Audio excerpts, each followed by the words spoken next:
we talk about it, I just want to talk about it. Now, this one right here is called predictive programming.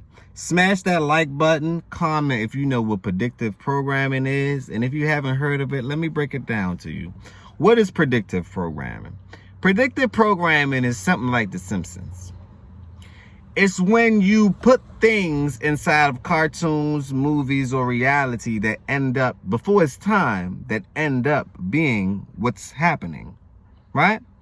So now, if you haven't heard about these AI robots, it's this movie called The Creator.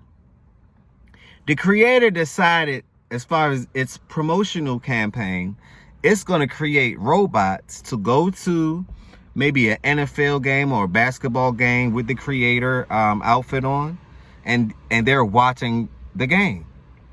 Now, this is considered predictive programming because we already live amongst robots. They're getting you prepared to be living amongst robots. You know, Tesla is making its own robotics department, correct? Other companies are doing the same as well. They're not the only one in the space. So what does that mean for you and I? How does that affect you and I? Well, it affects us in different ways. The games will no longer be the same. How would it affect you if you have predictive programming to have let's say a robot that works for the law enforcement, right?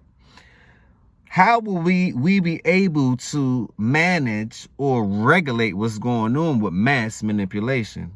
Smash that like button if you agree. Give me a comment if you agree. How can we responsibly regulate something that's massively manipulated? Is it going to be software that is the cure to this problem? I want to know what you guys think. Because if you have the same mentality of people programming these robots on their behaviors, right? Then wouldn't you say that these behaviors will then govern bad behaviors based on the programmers? And how are we able to then counteract that? Can we counteract it with maybe good programming based on the good programming principles? See, that's a field that no one really had rightfully thought about. But I'm going to let this new channel, once again, this is KTL.com, KTL News, KTLA News, and I want them to explain it better to you. But this was going on. They was just at the Dolphins game the other day, the Chargers game the other day. I said, whoa. And a different kind of fan, for sure, was spotted in the stands at SoFi for Sunday's matchup between the LA Chargers and the Miami Dolphins. Yeah, their presence was freaking out some people there. They were really buzzing about it on social media. Take a look at this. Imagine getting to your seat and then realizing you are seated next to an AI robot. In true LA fashion, the bots were there as a promotional stunt. It's for an upcoming movie, The Creator. It shocked fans, though, and they were posting on it, social media about it, and of course that was even more advertising for the film. Everything was mass promotion. Everything got mass promoted. So that's advertisement for the film, but they letting you know seriously what's going on.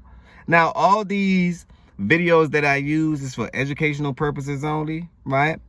But look at this video right here, and this is a couple of shorts. I'm just going to run through a couple of shorts to see it, because the news channel, they just had a freeze frame of it, right? I want to give you a different angle. Let me give you a different angle. That's one angle. These things move? What?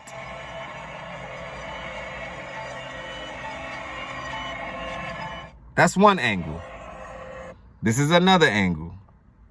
Something weird was turning heads at the NFL game between the Miami Dolphins and I'm giving credit to the creators. This past Sunday. I'm giving credit to the creators. Sitting in the stands, seemingly taking in the action. I'll put the link down below. Especially friendly, but they were cheering for the big plays and doling out high fives to bewildered humans around them. It was actually all just a publicity stunt for an upcoming sci-fi movie called The Creator.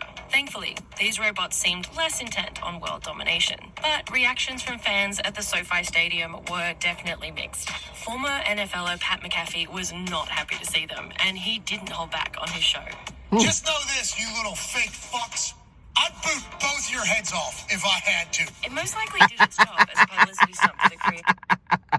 Minus the language, right? We need to censor the language. But I understand his frustration because your enemy is right there beside you.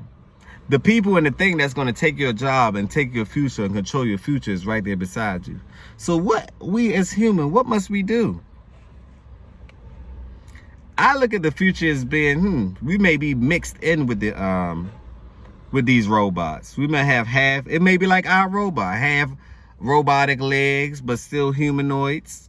They're already working on solutions to make you live beyond time by simply just switching a chromosome in your DNA, right? Simply switching it. So these are the things that the future then predict. That's what predictive programming is. I want to give you a dictionary version, right, of what a predictive programming is. Predictive programming. And you guys go on Google, use the resources, use your tools. Use the resources, use your tools. Go on Google to see what's going on. It's a lot of predictive programming, like I say, that it's a lot of predictive programming that's in Simpsons. When they talk about Bitcoin, when they talk about Ethereum, when they let you know what was going on in the future. It's a lot of predictive programming. The government also predictive program too. It's called the Global Trends from now to 2030.